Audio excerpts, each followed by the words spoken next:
Welcome back, everyone, to another fantastic episode of I'm Gonna Talk and You're Gonna Listen. This is, I'm trying different setups and locations and stuff, testing audio quality, so this one's gonna sound a little bit different. I'm back on my USB podcast microphone, so we'll see. This is probably gonna sound better, but it's not ideal for me, like chillaxing, but that's okay. So book stuff. I'm kind of in between book things right now. I'm working on another homesteading video for my coffee supporters, and I'm really close to getting started on more coffee stories for my bunker folks.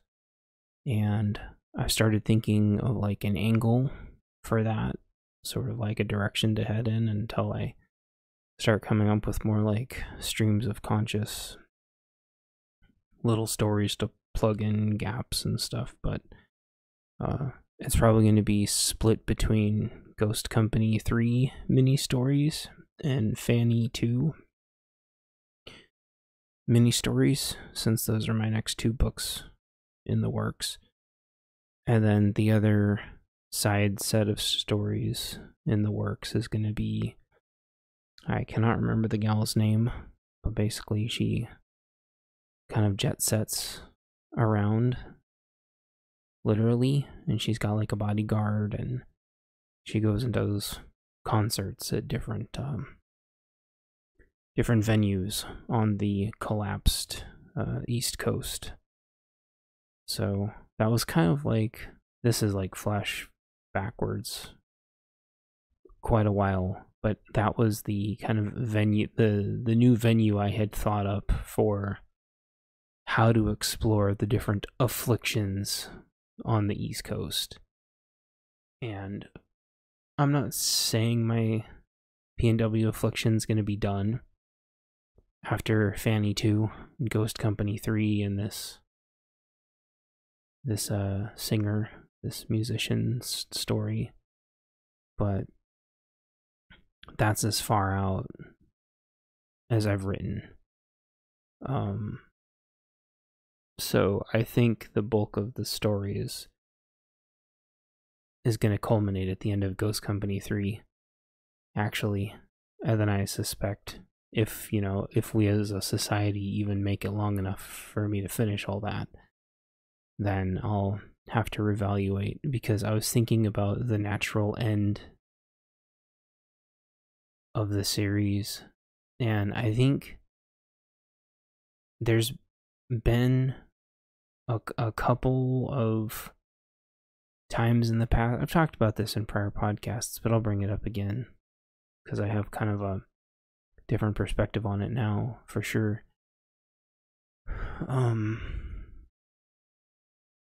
Book story number 8 is kind of the first time that I thought, like, I need to button all this up.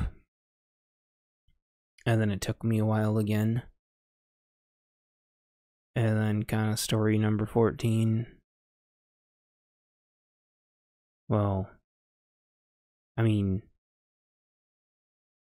11 could have easily been the end. 12 could have easily been the end. And then 13 and 14, I was kind of coping with a lot, and then 15 was really going to be the end. Like, there's just a lot going on in my life, and I can't remember if I've done a podcast about it before, but each of the books, each of the stories, like, signifies some actually pretty major things going on, both in my life and revolving around the collapse of society as a whole, between elections, between the Rona. My books fall in between a lot of those categories, just the massive civil unrest. And so That's why my books have pretty dramatic tonal shifts as I cope with different things going on. And so I think that there's been many opportunities where I could have stopped the series, and I think any one of them would have been very valid. Stopping at 8 would have been really valid. There was a couple of tiny things that needed to be told, but you know, it was more for fun than anything else. 10 segued really well into, 12. There's just a lot of that, and so after Fanny 2, Ghost Company 3, and then the gal that hops around on the East Coast, the story's kind of done. And I think the reason why is that inevitably the thing that they're going up against, this is going to be heavy spoilers, but quite frankly, at this point, I don't think anybody's ever going to, there's only one person that's ever going to finish this whole thing. So I don't know if I really want to spoil this, but the big bad of the whole thing is a big global cabal, which shouldn't surprise anybody. And they're undefeatable. Honestly, it's multiple dueling think tanks, and they're undefeatable. So there isn't going to be an end, because they have the largest army in the world, and it's basically a coalition of all the largest armies in the world that are left at the time, and they have thought everything through, and there is just no way to beat them. So it's going to be how what remains of humanity deals with the fact that the cabal has been 10 steps ahead of them every way along the way, and every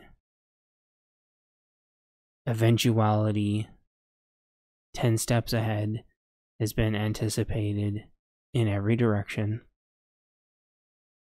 and the whole thing has been predetermined from the start. And this is by design. It's not defeatist. It's the inevitability of what it means to be dealing with people that have absolutely infinite resources and nothing else to do but to fuck with everybody.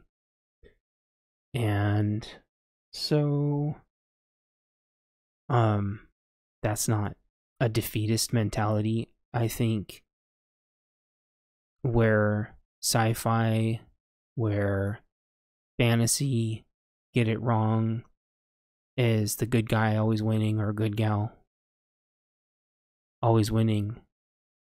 The real bad guys are undefeatable, and that they are so big that there's nothing on this planet that can beat them. We are here to lose. We exist to lose. Everything horrible happens just to give us sort of like a tide to swim against. And if we get so strong that we eventually beat the bad guys, we inevitably just become the bad guys. It's why we can't vote our way out of this, or buy our way out of this, or free speech our way out of this, or anything, because absolute power corrupts absolutely. We need to be pushing each other to become stronger. And I want to say book 17, huge chunks of book 17 are just a metaphor of like, what do you want to do? Do you want to swim where it's shallow and nice and warm and comfy, but you can get picked off really easy? Do you want to swim in the middle where the current is insanely strong, but you get stronger because of it, but then eventually you just leave everybody behind and nobody can ever catch up to you again? Or do you kind of hover in the middle, not really choosing a side, trying to convince the people in the shallow water that they need to get in the middle, and try to convince the people in the middle that they need to give a shit about everybody else, but they're safe in the water because they're huge, but they don't ever really interact with anybody else anymore because they think they're better than everybody? And that's a huge metaphor, in book 17 in a lot of ways. And using your strength to help people that are weaker than you, and but people don't want to listen. And there are horrible, unspeakable things that happen in this world every day. Evil walks among us, doing things that you sitting there right now listening to this cannot imagine or fathom in a million years. And they are happening every day right in front of us in broad daylight. Evil is allowed now to walk among us every day in open broad daylight. And there's nothing we can do about it, because if we do anything about it, we're the ones that get in trouble. And the more of this stuff you read, the more you realize that as a society we have failed. And I've brought this up before, but like writing apocalypse fiction, there is nothing we can write anymore that there aren't things 10 times worse going on as we put the words down.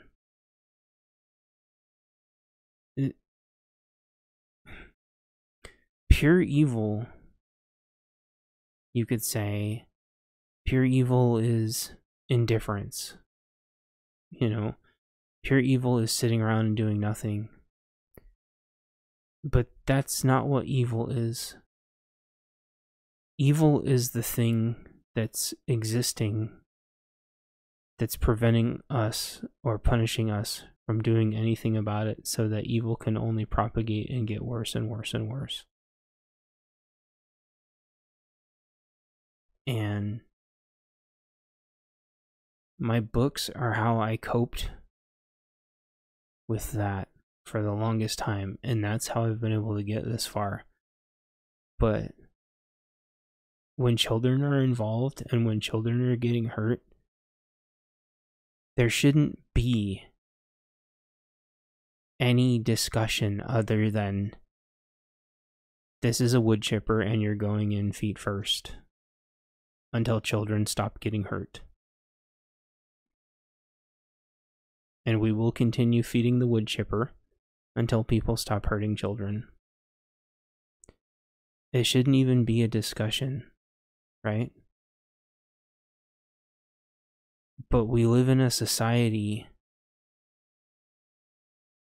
of people that don't have to face those horrors because the news isn't blasting this stuff every night. Sure, you get like, another person got stabbed and murdered, another person got shot, and another car killed somebody. You get your 3-piece every single night, right? Another person got stabbed to death. Another person got shot to death. Another person got beat to death. Another person got hit by a car.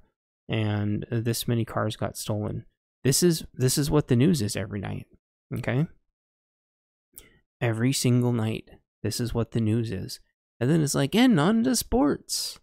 And here's the weather. And then the next night, another person got stabbed. Another person got shot. Another person got beat to death. Another person got hit by a car. And this many more cars got stolen. Every single night in every single major city in the United States. Okay? This isn't... I'm not being a doomer. You can go check. Well, if you only choose to focus on the negative... No. This is it. Okay? This is the reality that we're facing. So... How do you write a book with a happy ending to any of this? A Great Reset? That doesn't make any sense. And so these think tanks, you know what the think tanks do. Just wipe out 90% of the planet, right? That fixes global warming and the food problem, all these things. We didn't listen. Fixes our power problems. This is what they'll tell you. This is their solution, right? But at the same time, these same think tanks are setting entire prisons free. They're besieging countries with hundreds of thousands of people from other countries where the cultures don't match. It's like the worst version of like a virtual sandbox. And these people, these think tanks, they're on an island somewhere. Just running metrics all day going, what if we do this? What if we do that? And that's all they do with infinite amounts of money and infinite amounts of resources.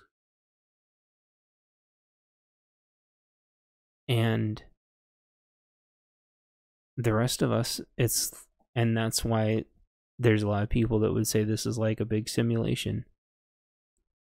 It is. This is a huge, real life simulation, right? So when you're writing a book or a series about good overcoming evil, no. What do? Go to the think tank and take care of them all? There's like 2 or 3 think tanks all over the world. They're like competing think tanks, right? How do you get back to a society where it can organically grow again without being manipulated?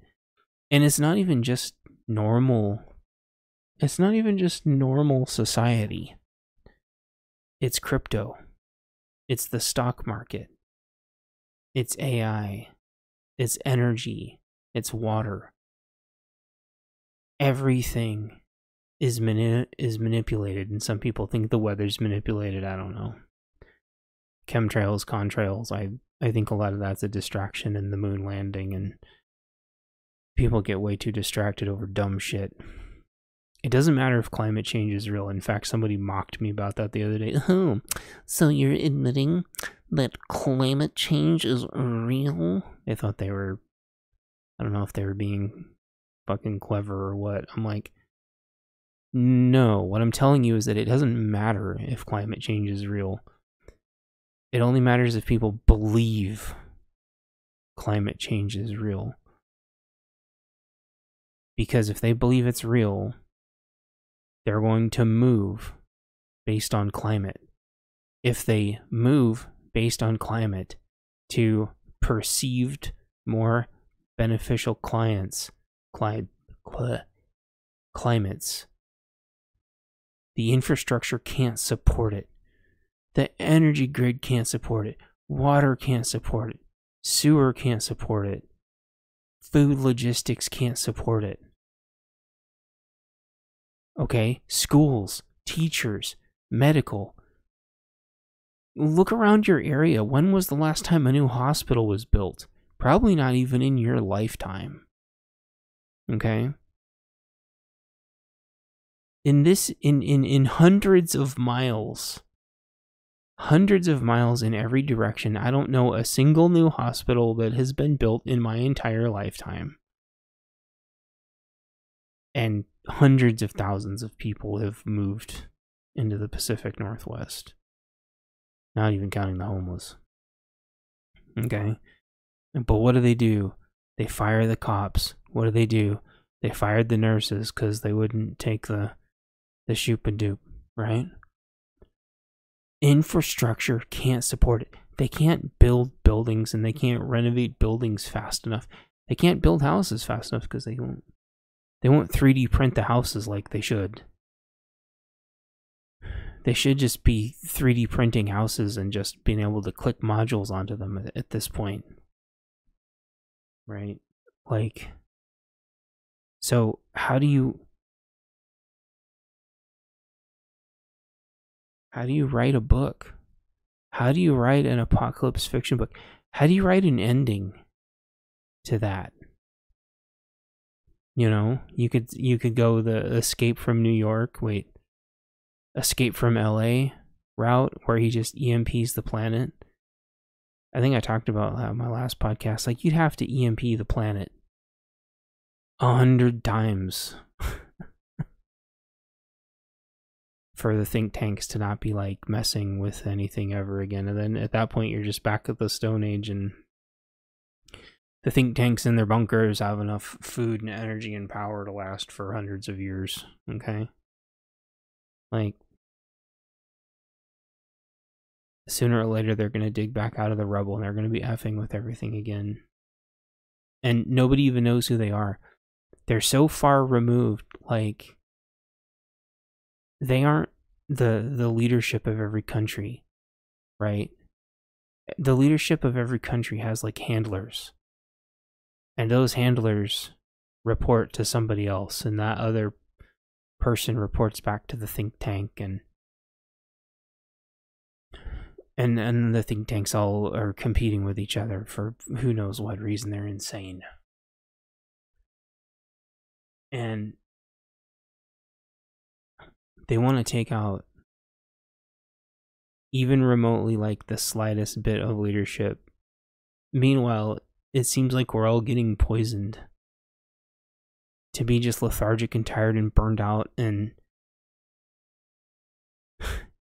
you've got, 20% of the people at work doing 80% of the work while everybody else just F's off, right? And we're all going to get replaced by AI soon anyway. They want a basic minimum income, and everybody who does, like, shit jobs is just going to get replaced by AI and computers. And some guy is like, oh, an automated checkout stand is coming to my store. I'm getting let go. Like, go into, like, your big box grocery store, super centers, and you'll see, like, 80% self-checkouts now. Do you think universal basic income is going to matter when everybody's unemployed? No, it's not going to mean shit. Right? When AI can code, there isn't going to be any coders. Right? There's still going to be some engineers. There's still going to be electricians and welders and doodly-doo-dah until they make AI that will crawl around underneath houses and fix things. But here's the problem. Nobody wants to crawl around under houses and fix things now. So how are you going to have a recession-proof job? How are you going to have an AI-proof job? Do you think we need recruiters? Hell no. Do you think we need HR? No. Do you think we need tech support, help desks, people in chat? And what's going to happen with car insurance? Half the people in the US, what happens when they're all illegal or homeless, or they're so far in debt that they can't afford insurance anymore, and everyone's just driving cars around smashing into each other? Well, you can't. What are you going to do? Arrest them? You can't arrest them. So what are you going to do with all those people? Well, they're just going to go free, right? What do? Take their car away and they're in another car tomorrow? So the few people left with cars are going to have insurance that's going to be too expensive for them to afford, and just everyone's going to be illegal. Everyone's going to be breaking the law with everything they do because everything's going to be illegal. They're not going to want you to grow your own food. They're not going to want you to store your own water. So how do you write an apocalypse fiction book? How do you write an ending to it? The only way it can end is with all of us failing as trying to do as good of a job as we can. Right? Like, and you can say, oh, that's the Alamo or whatever, you know, they call it the last stand for a reason.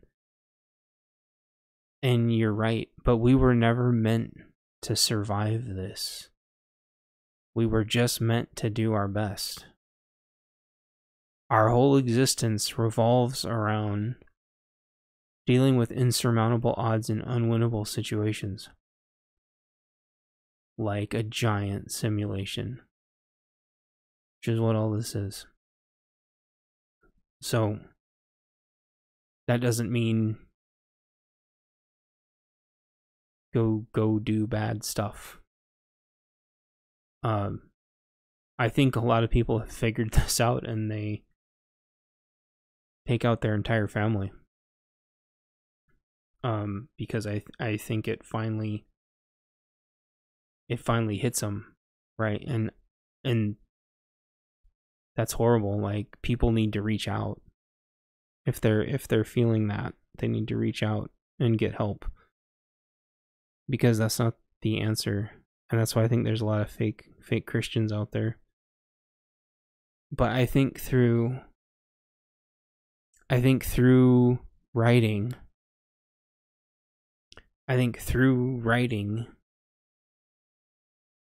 it's how we get through this.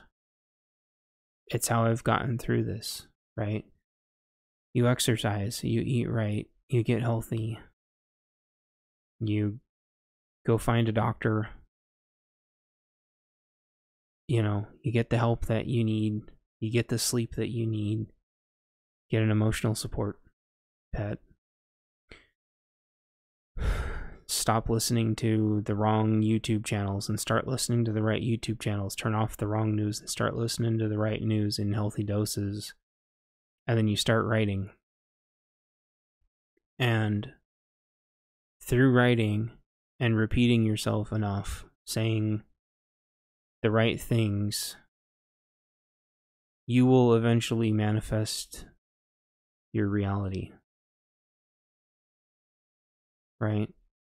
You will attract the people that you need to attract by getting your house in order, literally and metaphorically, and you will get through this.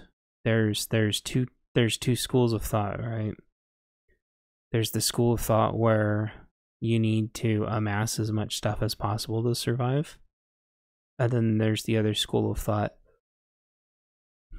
where, like, the less baggage that you have, the easier it is to survive, right? And the answer is probably somewhere in the middle. Ow. And the answer is probably somewhere in the middle, right?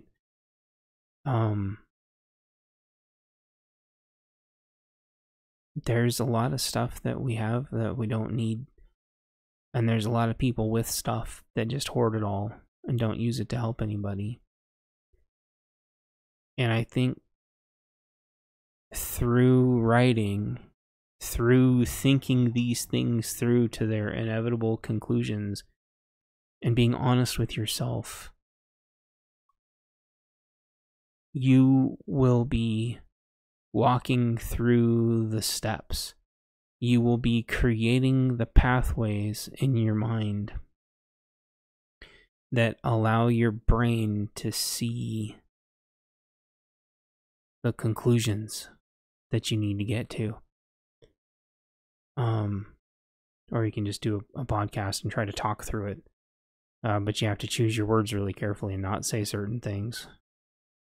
Certainly don't talk to the wrong people. Don't say the wrong things to the wrong people.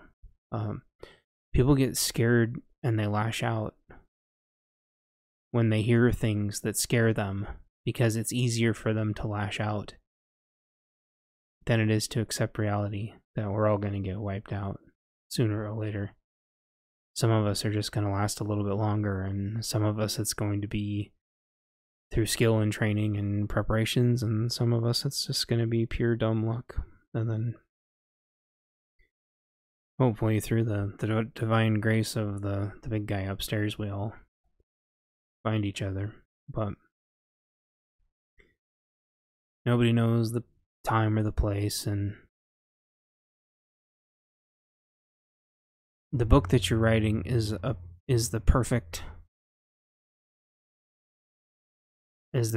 place to get all of that out. And so think about the ending of your book, and think about what the ending means. Don't just end your book because you need to end your book, unless you need to set up more parts for your book. But think about what the end of your book really means, and if it really is the end, or if there is no end, and maybe there's just the resolution that things are just going to be the way they are. There's just going to be NPCs being cattled by think tanks forever. And you might say, oh, Rapture, XYZ, blah, blah, blah. The world, this is only the beginning of how bad the unspeakable horror is going to get. This is only the beginning. I think I said this last time. It's only when the normies wake up it's going to be bad, because they're going to lash out in every direction. So what's that look like in your books? Right? I did a whole retrospective on The Purge. And it got a lot of things right, but it got a lot of things wrong. The Purge is really nice in a way, because everybody kind of huddles together and puts their differences aside to survive through the night. But the only reason The Purge works at all as a story is because the pharmacies still work the next day. So I couldn't get them to finish their thought. There was a distraction. But somebody was saying that they couldn't use their pharmacy app to get their medicine. And I didn't get to... Someone kept interrupting. And I wanted to ask them, how they ended up figuring it out, if their pharmacy had got hacked, if the pharmacy hacks are still going on. But, actually think through what it's like if medicine just stops coming, or if the faucets just don't turn on. Everyone thinks World War III is going to be like nukes and EMPs, but cyber hitting the cell towers and the water and internet, dude, we're hosed. Or the pharmacy, we're hosed. What's that look like? What's that look like to you? So if you have an apocalypse story and you're not addressing these things, it might be convenient to not think about it or talk about it. But they should still be things that your character has to contend with. You know, you ever notice in like every single apocalypse story that there's always a kid with like asthma? And that's because it like builds tension, or there's never a kid that needs insulin, but there probably, no, I think there is sometimes. Was it Greenland? I think it was Greenland the kid had insulin. I can't remember. That sounds right. Decent movie, by the way. Gerard Butler's pretty cool. So, excuse me, like, your kid doesn't have to have, you know, there doesn't have to be a kid with that needs insulin or asthma. Reality is, like, they're not going to make it, probably. But there's also a lot of idiots that think that just diet and exercise fix insulin, but there's people born with insulin deficiencies, and so there's a lot of idiots out there that say stupid things like listening to music gets rid of depression, and, you know, breathing exercises get rid of burnout, and just I heard some new ones today. Listening to a song can relieve stress. Hanging out with your friends can relieve stress. Like, don't tell me what'll relieve my stress. Like, you going away is what'll relieve my stress, you know.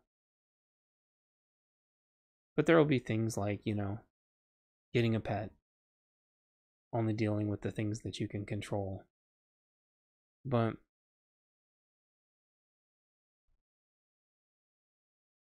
the reality is, like, the reality is that we're not going to make it. And that doesn't mean that we give up. That doesn't mean that abandon hope, all ye who enter here. What that means is you now have a new, more realistic goal, which is to make it as long as you can and train and plan accordingly. Because if you listen to these, the real doomer psyops YouTubers, they'll tell you, oh, it doesn't matter because a goon squad is just going to come in on helicopters and the spec ops team is going to zoop you out in the middle of the night. Okay? That's bullshit, because the United States isn't going to have money left to pay mercs to do that. They'll say, oh, the military, oh, martial law. They had 1,000 troops in New York and couldn't hold 2 subway stops. So that shit's like not going to happen. No, the military, blah, blah, blah. No, because they didn't even have military checkpoints during like the Rona, which is supposed to be an extinction level event. Bioweapon outbreak thing, and no. Okay. What else? Like this shit just goes like on and on and on. They're trying to pass another bill to avoid the shutdown. That's another like $1.2 trillion. Money is irrelevant, right? Oh, there was another T attack across the world and 100 people XYZ and building down 100 people, blah, blah, blah. Like, that shit's all distractions, right? They want to scare you so bad that you give up. They want you to be so tired and worn down and ragged and feeling defeated, like there's insurmountable odds and that you're never going to win, that you just give up. If you... So there's this show called Lex, and I've actually seen this in a couple of other shows too. like, hell is defined as kind of like pushing you to your limits of whatever, you know, and then just like dying and respawning and being pushed to your limits over and over again. But you having that like fear, and so you're driven to just not think hard enough to get out of the loop, the doom loop that you're in, right? And that's what the cities are in right now. They're in these big doom loops, and they're just too stupid to get out of them. And they sit there with their shit-eating smirks on their faces as they listen to all their citizens tell them how bad everything is. And they sit there with those shitty smirks on their faces, and then immediately do exactly the thing that they're going to do anyway, no matter what. Because they have to, because that's what their handlers have made them all do. But as soon as people stop and realize, I can actually just keep working on my own and try to do my best and work with my neighbors and try to do my best, we can actually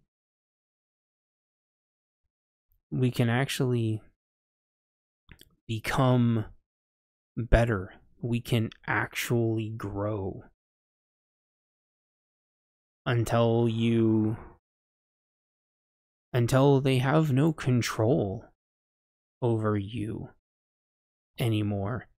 And there was a Twitter influencer that I follow that said something like, if an undocumented person comes on my property, they will be undocumentedly removed from my property.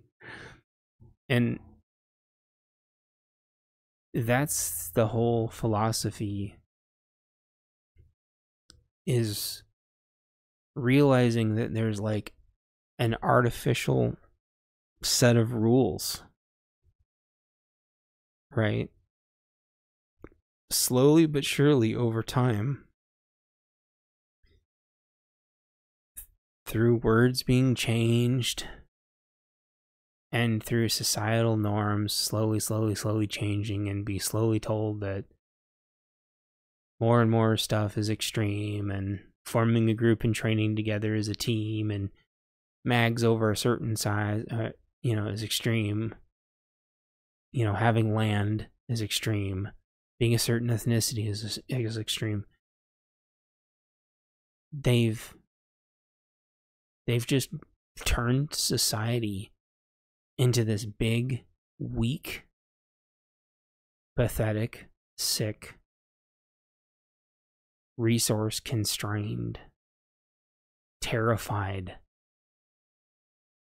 situation. They've scared people so much that they won't defend themselves. And then they defunded everybody that could protect them. And now if you've got squatters, you got to hire a goon squad to go get the squatters out of your house, because if you try to get them out yourself, you'll get arrested, not the squatters.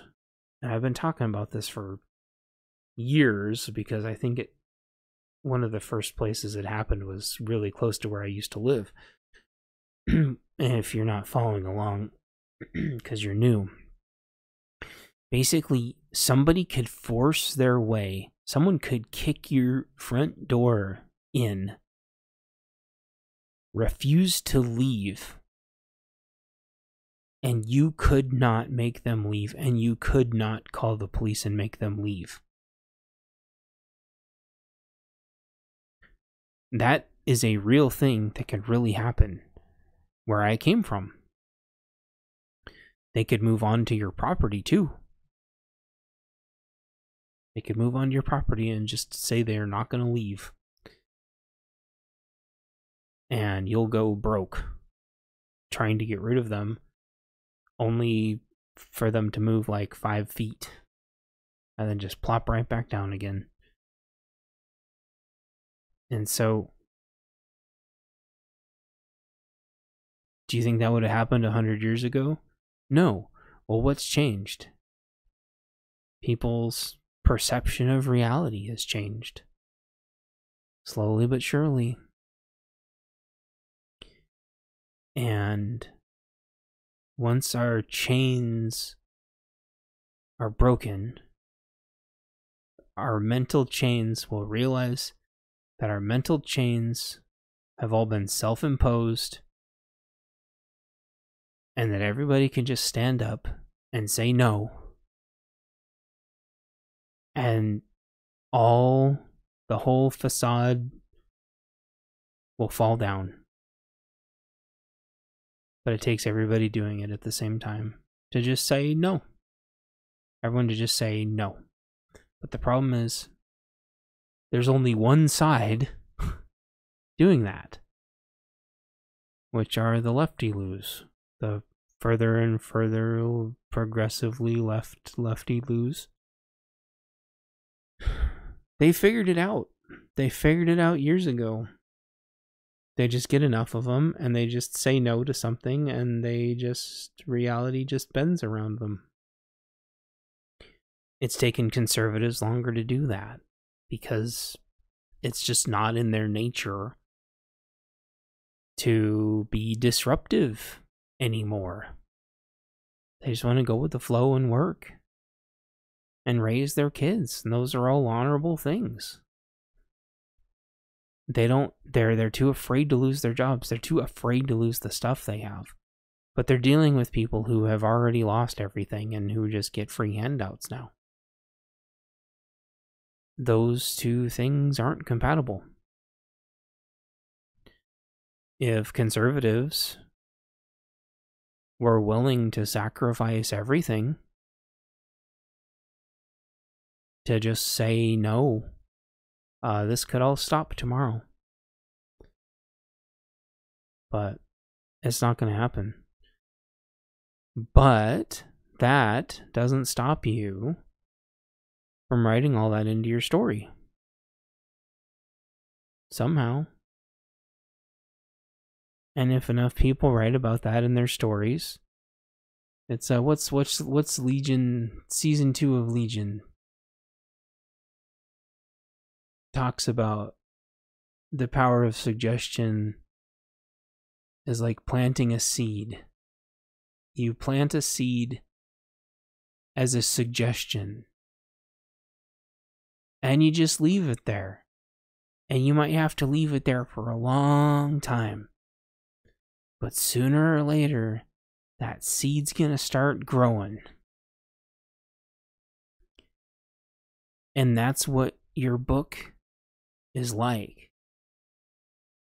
Your book is like a seed that you're planting. And through the power of the universe, if enough people start working towards something, it's just gonna manifest. That's how this stuff has always happened, forever. Enough people decide to do something and it just gets done.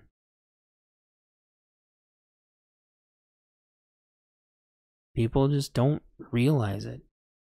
They could just make everything go away tomorrow. So how do you deal? How do you deal with that in your books? How do you deal with that with your marketing? This is going to be a good time where I stop, and then we'll start part 2.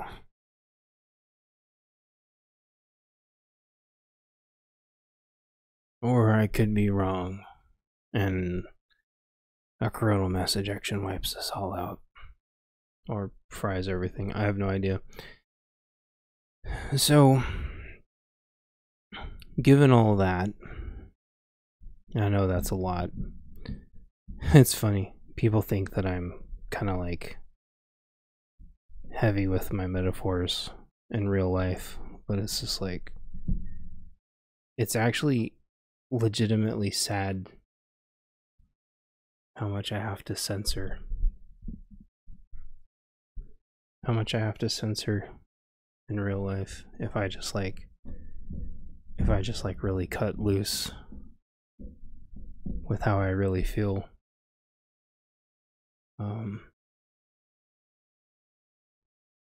I think it wouldn't be a problem if people just accepted how effed up everything was as like the baseline, not to numb themselves and to just become complacent and just accept sheer horror as the new normal. But I truly believe if everybody just accepted this and just laid it all out and go, look, there's 3-letter agencies manipulating almost the entire planet and a bunch of think tanks, and none of them get along. If everybody just accepted this,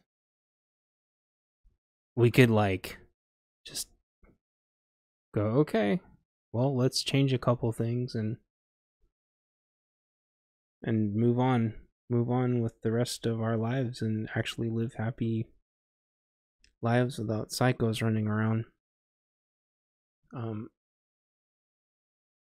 You know,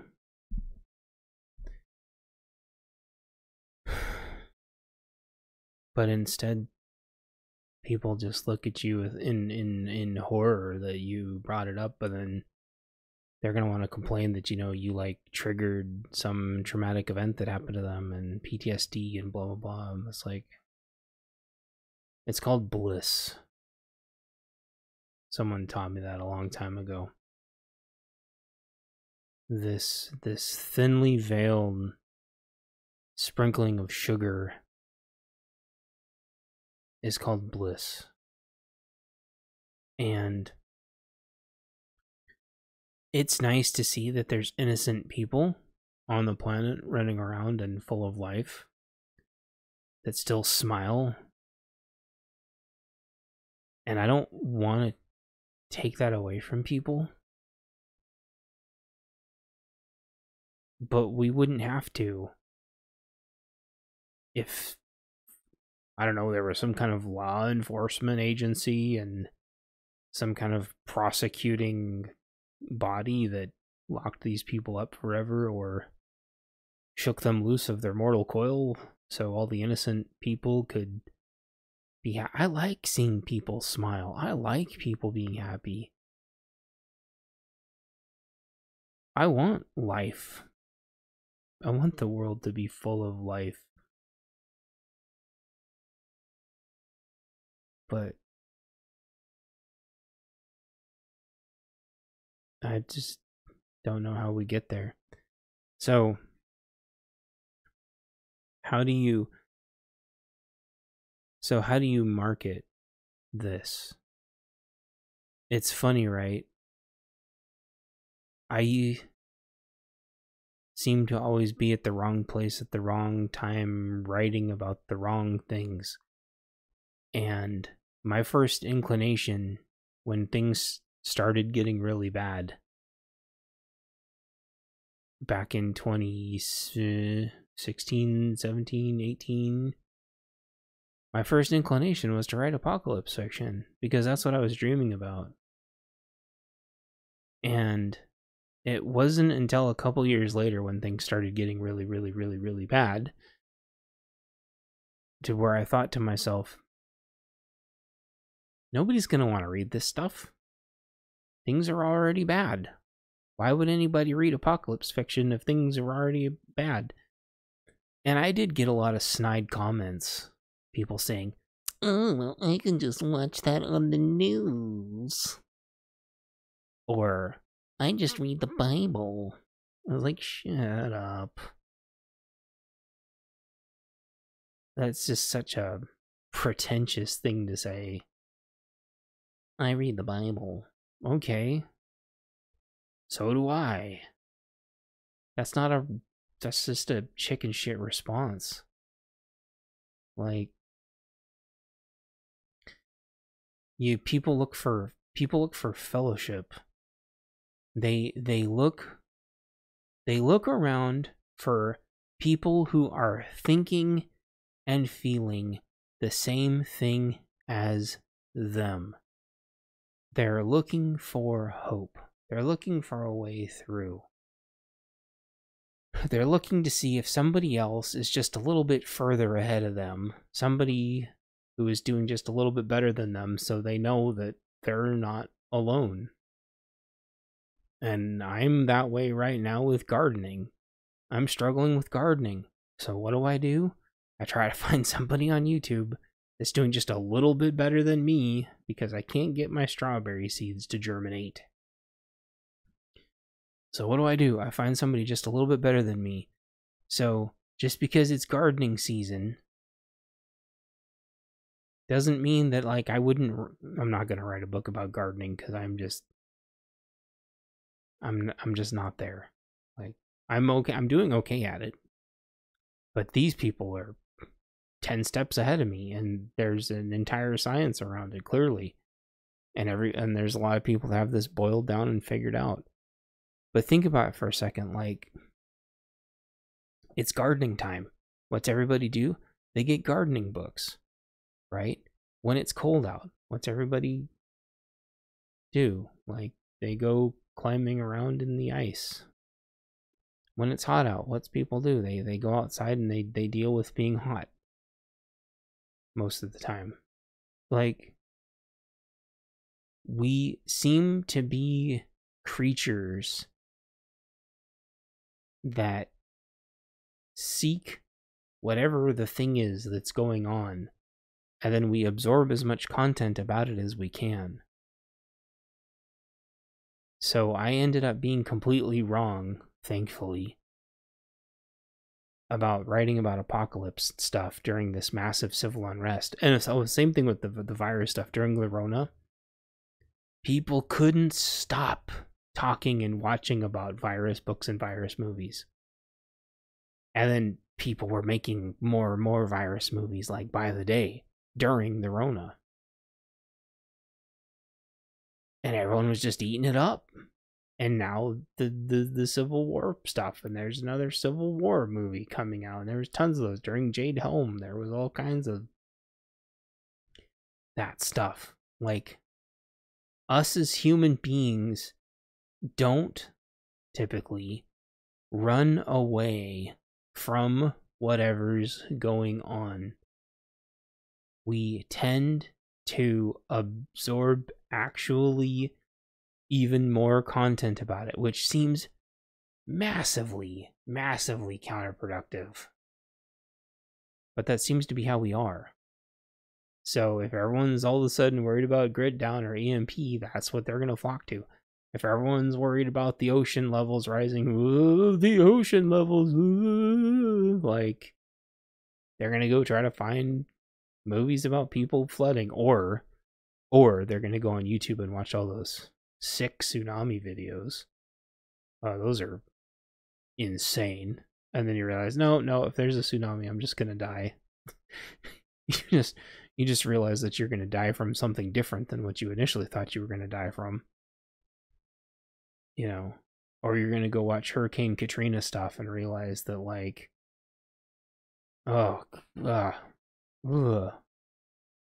natural disasters are just messed up. But, like, people naturally gravitate towards the content of the thing that's going on. So, related to marketing, your audience, you might not necessarily know who your audience is, but you definitely know where your audience is going to be. For some reason, my audience is a bunch of grandmas. I love them. They're great. They're very sassafras, though. But they're the ones that tend to be readers because they have more time on their hands. And they're also the ones that, even though they lean, Bible-y, they still read other things, and they all think bad stuff's going to happen, and nobody listens to them because they're cranky grandmas. And all they like to do is talk about how happy it is that they're getting more grandchildren, and then to argue and fight with everybody. Because grandmas have been at the forefront of a lot of, and I don't even know what to call this, anti-social justice, anti-woke stuff. Grandmas, grannies, grandmas, nanas seem to be at the forefront of a lot of this because they're old-fashioned, right? Imagine if you're a grandma for a second. Try not to think about it too hard. But imagine if you're a grandma for a second and you've lived your whole life of tradition, and all of a sudden you're going to the swimming pool, you're going to the, and all of a sudden there's a boy in the girls' locker room. And you've got children that are adults now, you've got grandchildren. And all of a sudden there's like a boy in the girls' locker room and you're a grandma. How's that going to make you feel? And then you try to go to the boss and they tell you, they stand in there and make you wait while the guy that's in the girls' locker room finishes and changes and does all the things they need to do and walk out, even though there's a boys' locker room side, and tell you that you need to be caring about their feelings more than your feelings, even though you're a grandma and maybe you've been living 60, 70, 85 years and you've never changed your whole life because you're a dinosaur and you have traditions and you think that things are going to be a certain way. And so you know what they do? They yell and they scream and they rant and they rave. And they yell at everybody and they call everybody names. And they get frustrated that nobody listens to them. And then they go online and just keep complaining and complaining and complaining until eventually they find other people who agree with them. And they rant and rave and holler and just go back to keep doing their best because they know their time is running out. And they're just frustrated. And they want somebody to listen to them. And maybe their kids listen to them, or maybe they don't, or maybe they've moved on, or maybe they've outlived them all, or maybe their kids are woke too. And there's a lot of traditional uncles and grandfathers and stuff like that too, but they tend to be a little bit more slow on the draw, but it goes across ethnicities. There's a YouTuber I watch. He had a couple of granddaughters, and he was at a fast food restaurant. And his two daughters, granddaughters, I think they were like maybe 5 or something. They went into the girls' bathroom at the fast food restaurant, and some grown-ass man just tried to walk right in after him. And this guy was a big dude. And he was there with a lot of his big family and big friends. And they said, "No, you're not going in there."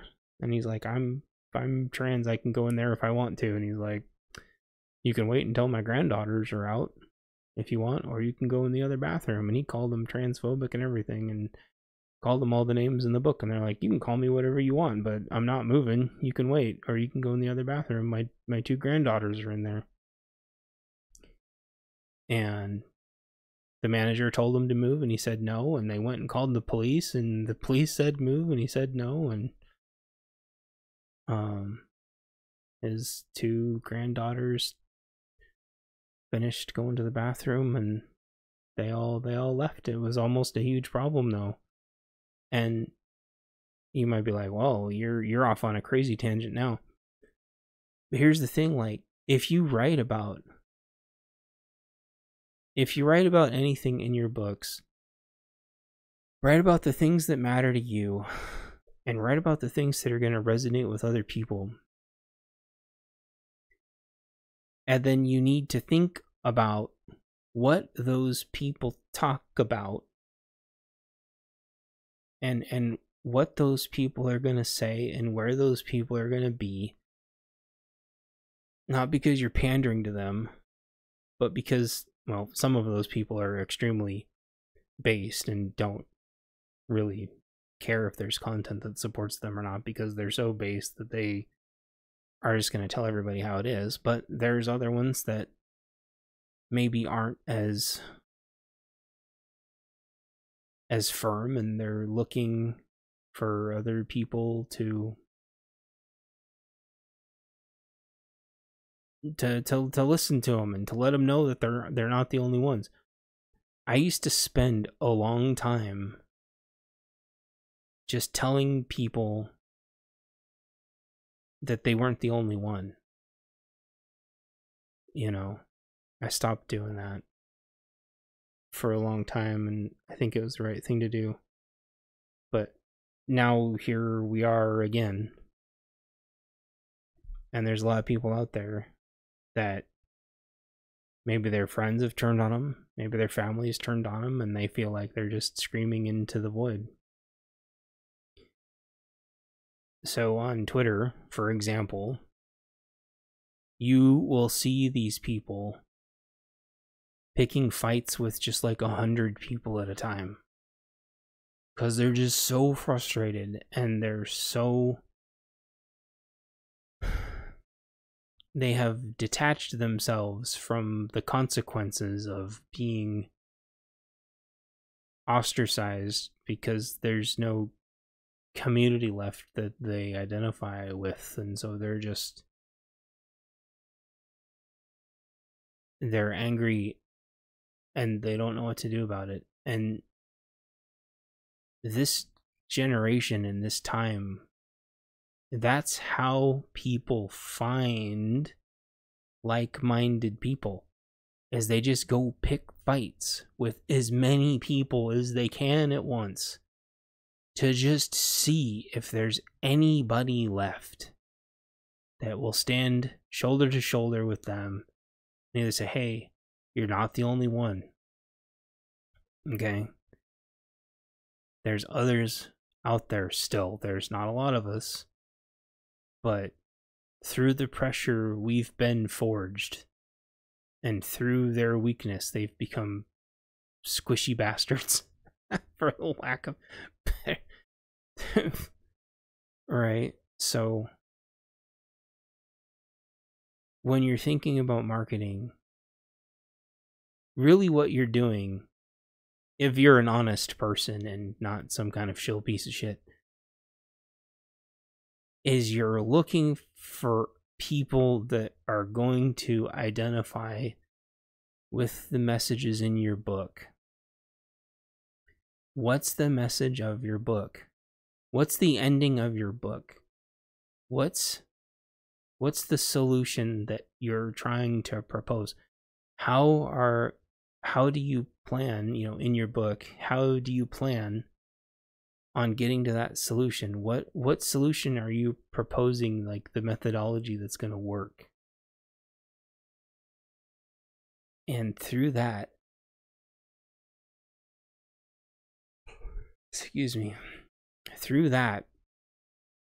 whether it's music or movies or books, whatever,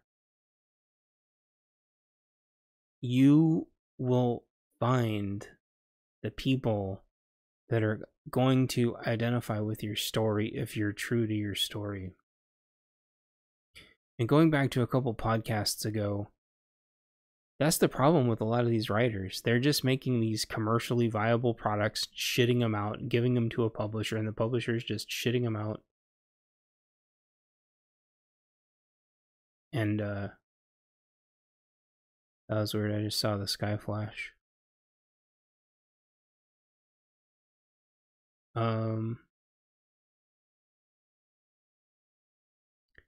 They're just shitting out content. And the publishers are just brute forcing it. They don't have a message. They don't have people that they're trying to connect with. And if I've learned anything from my surveys, is that people want an author and a message, and they want it to be indie. They want something that they're going to be connecting with. something that's going to be reinforcing whatever it is that they already believe, and hopefully providing them something, some kind of hope, some kind of way through, some kind of answer that they're not alone, right? And so if you're writing a huge series, you can identify all your fears and all the things that you think are going to go wrong, and you can just systematically, step by step, start addressing each one of them. And in this journey, by talking to people in social media about exactly these same things, you will meet all of your potential audience. So one of the very first things that I started with for my post-apocalypse thing is like, what kind of watch would you wear? It is such a stupid question. I went to a bunch of prepper forums and I go, what if it was the end of the world, what watch would you wear? I wasn't engagement farming like these shitbags on Twitter do, where they talk about share the same fucking meme 5 or 10 times a day. The same fucking video game question 5 or 10 times a day. Like, it's just like, if money was not an object and you knew the world was going to end tomorrow, what watch would you get? And the answers I got were amazing. Amazing. I don't think I was really necessarily able to sell books to any of them. I think I maybe sold a few. But through that, you know, I was at least able to integrate some realistic watches into my books, I think, you know, and I ended up getting a watch that I really liked eventually. Just things like that, like boots. I bring up, like, well, a lot of people bring up boots. Boots are kind of like a meme at this point, but like, just talk to people about boots. Like, it's insane. Do you want zip up boots? Do you want hot boots? Do you want like wet boots? Like, socks.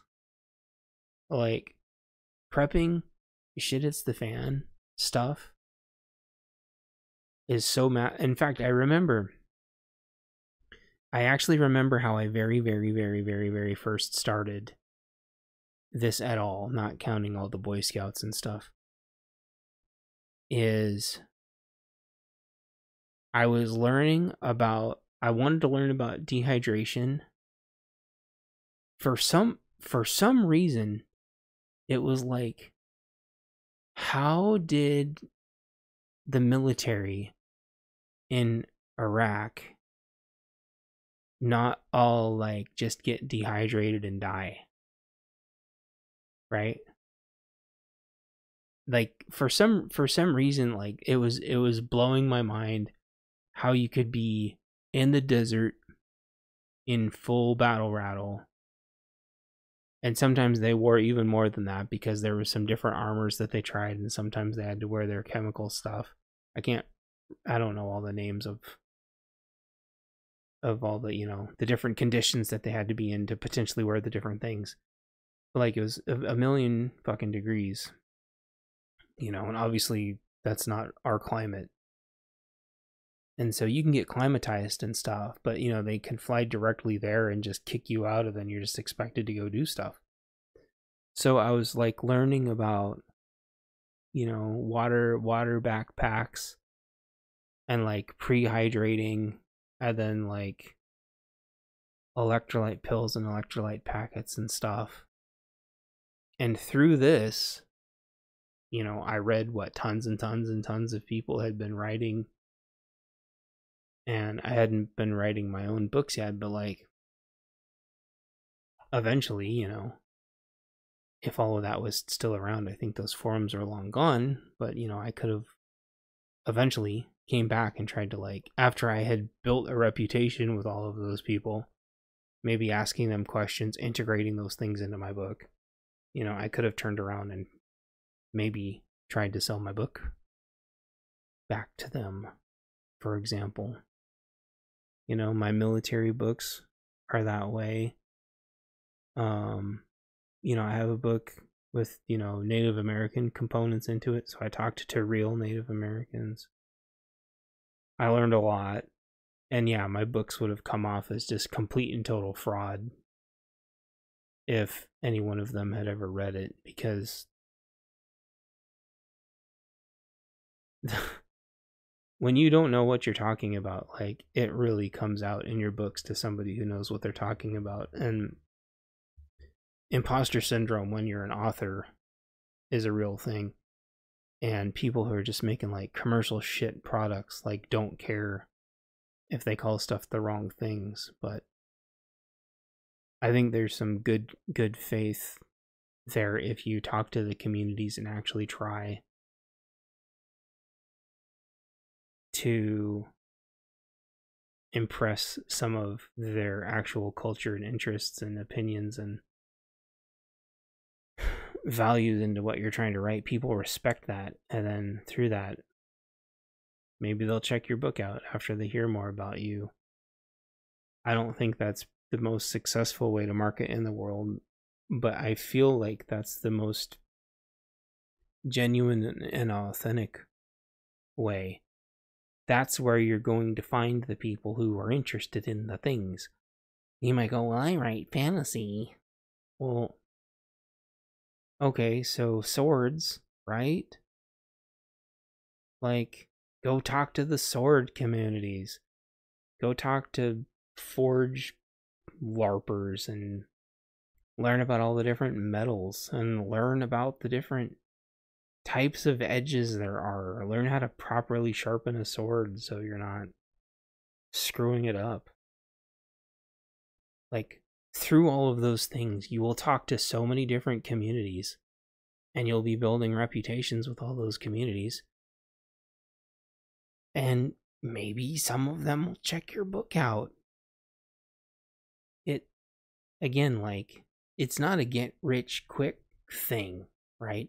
It's not just like buying a bunch of ads and buying into this massive gatekeeping system that all of big tech has created. But it's the most authentic way, right? You will get some sales off of it. You will spread the word of your book. You will be accepted in the communities that you're trying to hang out in. And you'll actually get to learn all the stuff you're trying to write about. I'll tell you what, it's a hell of a lot better than hanging out with all the other writers, because all the writers that have figured this stuff out aren't going to tell you. And a lot of them just have enough money to throw at editors and publishers and just shotgun approach, brute force the whole thing. They don't have the answers. They're scared. They're pissed scared someone's going to call them on their shit. They have no idea how they got to where they are. Some of them are lucky, and some of them just brute forced it with money. They can't cut it in the communities that they write about, because they're all a bunch of stuffy rich people who've already made it. They've never had to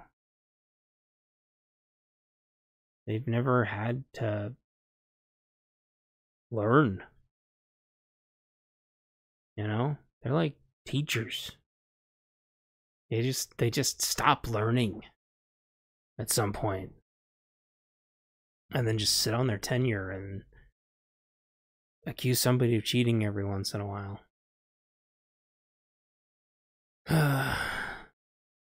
So, I think in any other universe, this is a podcast I would just delete, because I talked about doom and gloom for so long. But I think it's important, if you're writing apocalypse fiction, to think about that. Because so many of these are just like, oh, the lights are out. Here we go. Oh, the nuke went off. Here we go. And it's just like, oh, the zombies are walking around. Here we go. They don't actually they don't think about it. They don't think about, how do you get fuel now? So one of the things I did was I talked to people like, how do you actually get fuel out when there isn't electricity? And so in all of my different books, they every single time they get fuel a different way. How do you disable vehicles as fast as possible? And you want to make sure those vehicles never, ever, ever run again. I had to look all that up and talk to people. And most of it was urban legend shit that doesn't actually ruin the vehicle at all. Whatever you just said in your mind probably doesn't work, actually. A lot of that stuff's just urban legends. Or if it does ruin the vehicle, it doesn't ruin the vehicle fast enough to be practical to use in a shit, it's the fan scenario. You know, how do you actually tie like the proper knots to hitch a boat up to a dock? I mean, these are all things that's like, you know, how do you properly dock from a boat to another boat at all? That was a fun one. Like, I was watching videos, like how I started watching videos of like how one, like all of the boat etiquette of all of the different boats, you know. And so you can watch these videos and you'll run into people to talk to. You know, if your book is about boats, you'll end up talking to a bunch of other boat people. And their interest is going to be in boats. And some of those boaters are going to be readers. And then if you want to have fishing in your book, you start writing about fishing. You talk to fishermen. Like, that's the organic way of doing it. Again, I'm not saying it's the best way. You're not going to be a millionaire doing it this way.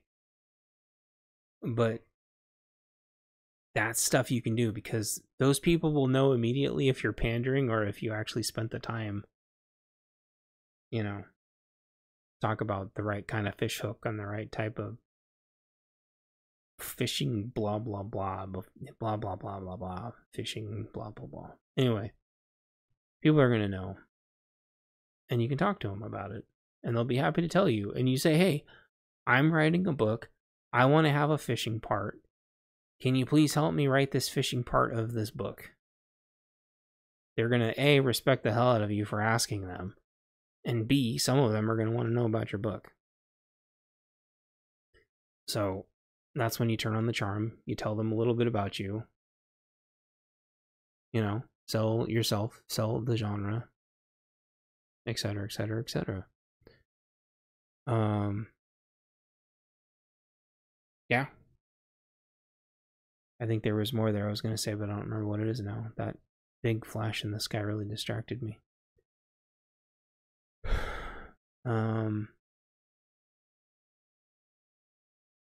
So I think lastly, maybe some more thoughts will come to me, I'm not sure. But lastly, oh yeah, like when I designed the ship for story number 4, the cruise liner, I researched cruise liners for days. And there was YouTube videos, and I was talking to other people that were interested in the same things as me, and I could have easily been trying to sell my book to those people and say, hey, I'm writing a book about cruise liners. That's going to be in my next book. The biggest thing that I suggest, and a lot of most writers are not doing this. I think every single writer should be writing a mini pre-story and putting it up on putting it up on Amazon as a Kindle for 99 cents. I don't care if it's 40 pages or 80 pages or 90 pages. There's got to be some kind of little story that you can write in the same universe that's an intro story to the world that you're writing about.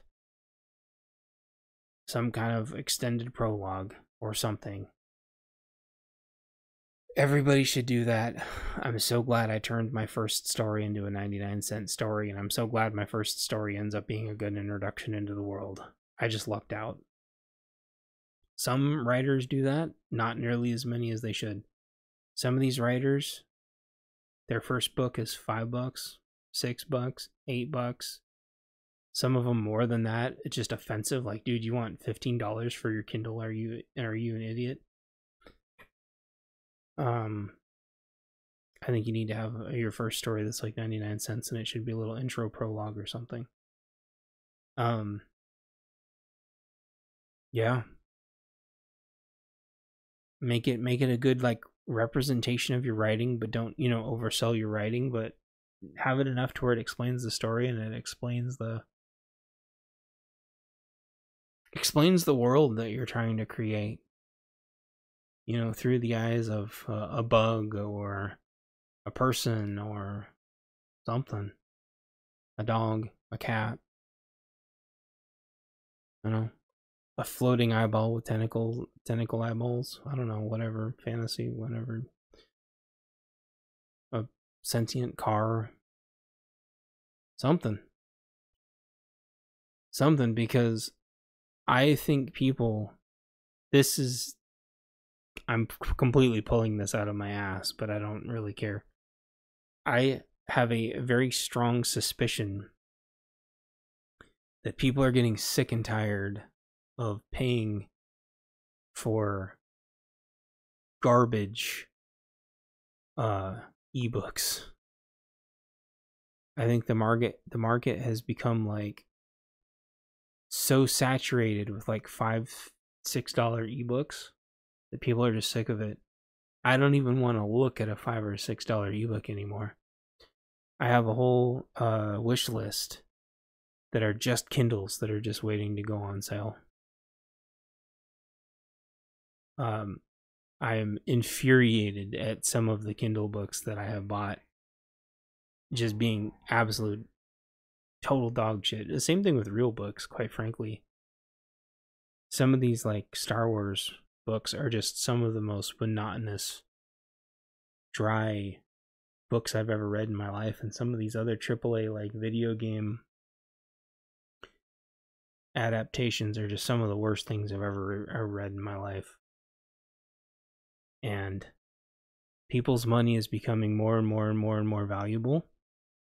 And I think if you put first wanting people to read it and get some kind of message out of it, if you put that before money, I think you're more likely to get sale. Don't make the book free. Make it 99 cents. That way you don't get bombed. Don't get review bombed. But make a story that has like a nice message behind it. A message that you think is important.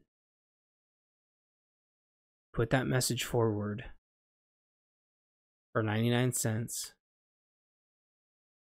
And then figure out what the audience for it is and make sure you represent yourself properly. And then at the end of that book, say, at the end of the book, say this was a prelude to my much, much bigger book. I hope you liked my writing. I hope you liked the story. I plan on writing a whole series. This is the beginning of the series. If you check it out, I'd really appreciate it. I have, a really big series planned. And thank you for reading. And either way, I appreciate you. And don't forget to leave a review on this. It helps me out a lot. It doesn't cost you anything. And build on it. I'm just happened to be really lucky that I accidentally did that. I kind of organically kind of figured that out. And I think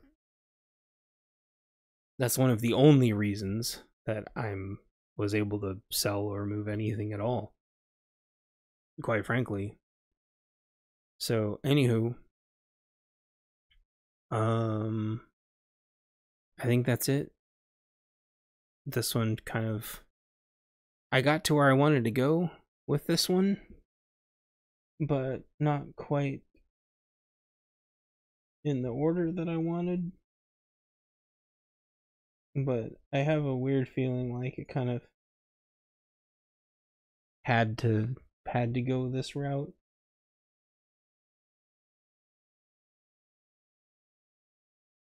So I think if you're in the pre-marketing phase, even though it's going to be a little bit of extra work, start to think of a little like pre-story or a little prequel or a little side character, give them something to do. Because I see a lot of authors that when I, especially with the writers' lifts, which I don't think they work at all, but they're fun to observe. I see a lot of writers that are trying to market a product that doesn't exist yet. And the reason why I don't think that's a good idea is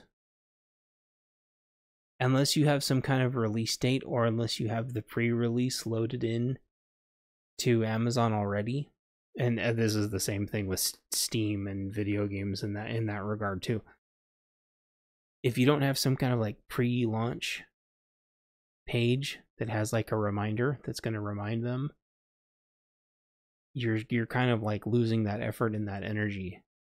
So if you write, you know, like a little 99-cent book, and then at the end of the little 99-cent Kindle book, or if you have like a mailing list or a Substack or something, something that people can subscribe to that remind them that your book's going to be coming out. I've seen these writers' lifts, tons and tons and tons of people going, my book's not out yet, but it will be someday. And I just like scroll right past them because I'm like, well, they don't even bother to tell me what the hell their book is, let alone like, am I supposed to follow them? Because the thing is, you follow them on Twitter only to just have to fucking deal with them engagement farming all day. And I'm like, I don't want to follow an author that's engagement farming all day, in case, you know, for their book to come out someday. Like, whereas I think the way Kindle works is like, if you buy their book, it's or you can follow them as an author on Amazon also. That's the other thing. And that's kind of like, you know, a little tether that you have at that point. Or they can add the book to the wish list, or they could pre-order it. Like one of these Amazon books, I don't even remember which one it was. It was on some kind of like pre-sale for 99 cents, but it wasn't going to be out for like months. And so I pre-bought it for 99 cents and completely forgot about it. And then one day, all of a sudden, the book just automatically downloaded into my Kindle. And oh boy, I was really confused at first. But then I remembered, oh yeah, months ago, I like pre-ordered this book and got the early bird deal on it because it looked interesting. So I don't know the details on that. I never do that. But I've seen other people do that. But I definitely don't suggest running around advertising that you're going to release a book or a series or anything, and unless you have something for them to latch on to other than your Twitter account. So maybe if you, I don't know if you can have an Amazon author page before publishing a book. That might be one way to kind of hang on to people. Or if you have like a one pager that's like an image that shows like what the cover is going to be, and then something about the book that's kind of like a flyer, so maybe they could like save it to their desktop and remember, you know, like a little graphic and a blurb and your author name. so they can remember to go check it out later, sort of like you're giving out like swag at a convention. Because I save images off Twitter all the time, and I take screenshots of things on Twitter all the time. So if you're an author that doesn't release your book yet, you kind of need to have something there for them to save or follow or something. And then if they follow you, they're like, hey, I'm interested in your book when it comes out, you know, don't be a piece of shit and spam engagement fucking every day. Because I have blocked hundreds of people that do that. And I've noticed a lot of them all travel in the same circles because you've blocked this person, and I'm like, oh, I don't even know who the hell this is. And it's just because I've been blocking so many engagement farmers that I don't even notice anymore. So anyway, I'll stop yammering. I think I've covered everything I want to cover. I still can't remember the topic I was going to cover the other day. I don't know if I was going to talk about inflation or AI. The new NVIDIA AI chips are amazing. Or if I was going to talk about energy. I guess I'll just say what I always say. Try to get solar and try to get batteries and try to get water and try to get a garden. And one kind of weirdy, sort of frustrating thing is I was going through my YouTube and multiple prepper channels that I've watched throughout the years, all their videos are gone. They like self-deleted all their videos, and that's just really sad. And so get books. If a prepper likes a video that you make, learn how to download their videos. You never know. Like, YouTube could take their videos down. They could self-delete all their videos. Sometimes they bring their videos back, and sometimes they just disappear for years. And probably half of the prepper YouTube channels I watched, they stopped posting videos like 2-3 years ago. Some of them deleted them all, some didn't. Some haven't posted for 6 months. Some haven't. It's like, it's really sad. So plan accordingly. One of the things that we did a long time ago is whenever there was an Amazon sale, we bought micro SD cards, like SanDisk, micro SD cards, and then, you know, downloaded YouTube videos and tutorials and how-tos and movies and whatever, probably audiobooks, I have no idea, PDFs, and put them on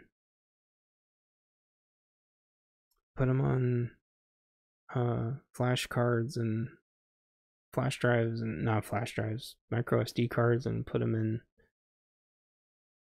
you know, EMP cans and stuff. Like, anyway, just think about it, you know. Even if you don't do anything about it, put it in your books. Plant those seeds for people, and maybe there's a way through this if we just keep swimming and realize that the chains we have, we're just putting on ourselves. Don't put yourself further into debt. Don't do anything that's going to hurt anybody, you know. We're going to get through this, but it's going to be from us working together to figure this out together. So that means telling as many people as you can about your book and putting the best ideas you can in your books and making sure your books are positive and moving people in the positive direction and overcoming things and somehow trying to make the world a better place, because there's still a lot of innocent people out there, and we gotta get through this somehow. We gotta get through this somehow. And it's just gonna take all of us thinking together, trying to figure it out. And I did that by writing it all down in my books. And so if you're writing it all down in your books, like, hopefully someone will read all this and listen to all this, and hopefully we'll get through this somehow. So even if you just save one person, or save one cat, or save one dog, or keep your kids safe, keep your wife safe, keep your friends safe. If everyone just takes care of like one person or one animal or something, like, somehow we'll get through this. So just keep spreading seeds that there's a way through this. It's going to be hard. We're going to have to grow. You know, I don't like my trees getting eaten by critters, you know, but I'm not going to give up. I'm going to keep learning, you know. I'm going to keep planting more food. You know, I'm just going to try. Not give up, and not let the negativity absorb me. Wait. Yeah, consume me. Yeah. Oh, I think I was gonna talk about X-Men 97, and I already forgot. I guess I'll leave with that. The whole pandering thing. Pandering, it's important to not pander in your books. I finally, after 3 or 4 attempts, finished the first episode of X-Men 97. The animation, it seems like 2 or 3 different studios did the animation. Their teeth, sometimes they have teeth, and sometimes they have a white line. Sometimes the gals have boobs, and sometimes they have a uniboob. Sometimes their chest just changes frame by frame. Sometimes the characters' lines are really thick, and sometimes they're not. Like, sometimes Gambit has abs, and sometimes he doesn't. Sometimes the gal characters have unibodies, and sometimes they don't. Sometimes it seems like frames are completely missing. I noticed Magneto's lips at the beginning of the episode are completely different than at the end of the episode, for no reason. Yeah. Whatever animation studio did the action scenes is amazing. Clearly. But whoever did all the non-action scenes, the brightness and contrast is turned up to like OLED acid levels of eye burning. And it's extremely noticeable. I just don't know if people are so brain dead that they didn't notice. But I've actually talked to 5 or 10 people now that have noticed the same thing. They think it's some kind of new artist technique from some new artist house that's like jacked the contrast up sky high or something.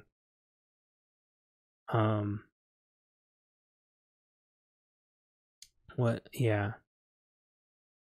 It's unfortunate. I guess just like with what I was saying before, it's unfortunate that people just can't be honest.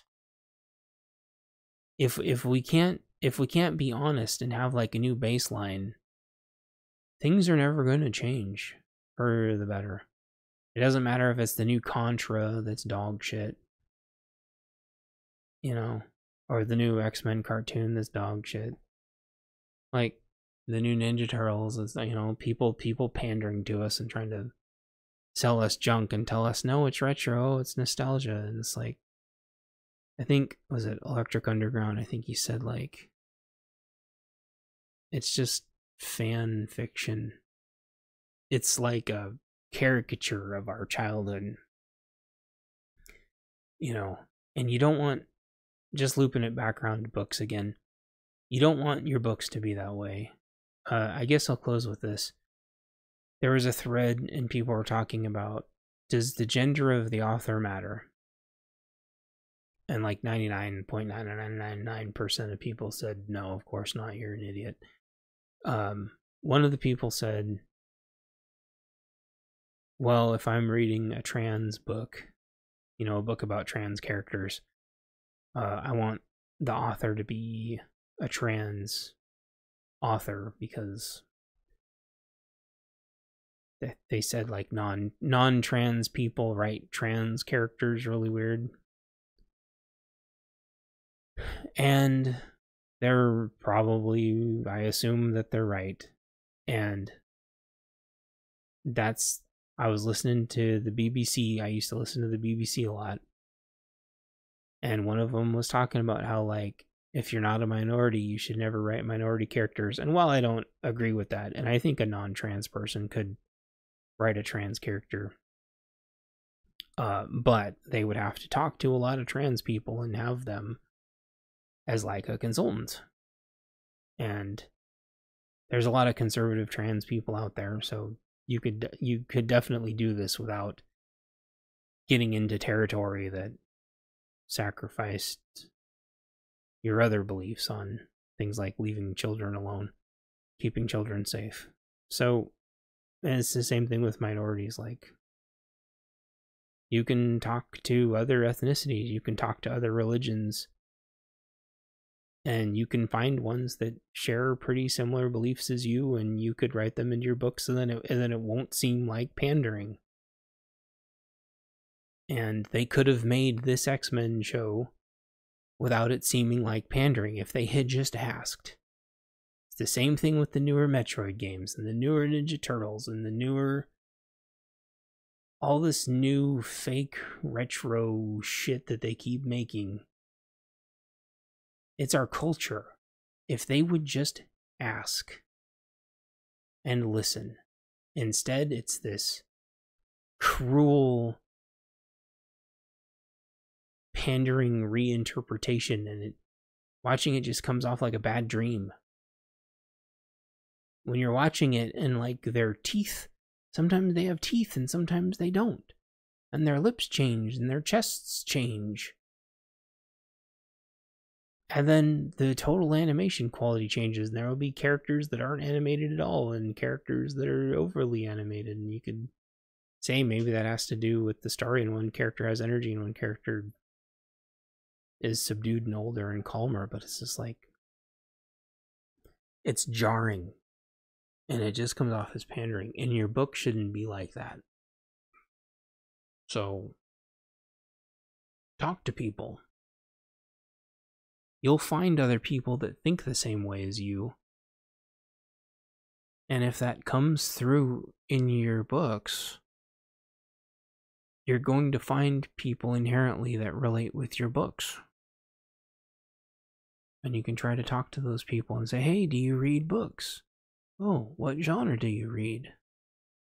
Oh, you read this genre. Hey, I happen to write in that genre. You want to check my book out? I have a little 99-cent story. No, no obligation. It's not crazy expensive to buy in. You can just check it out real quick. Throw it on your wish list. Anyway, my voice is running out, and I will talk to y'all later, and the only way we get through this is together, and I appreciate y'all, and just stay alert out there. And we'll get through this together. Bye-bye.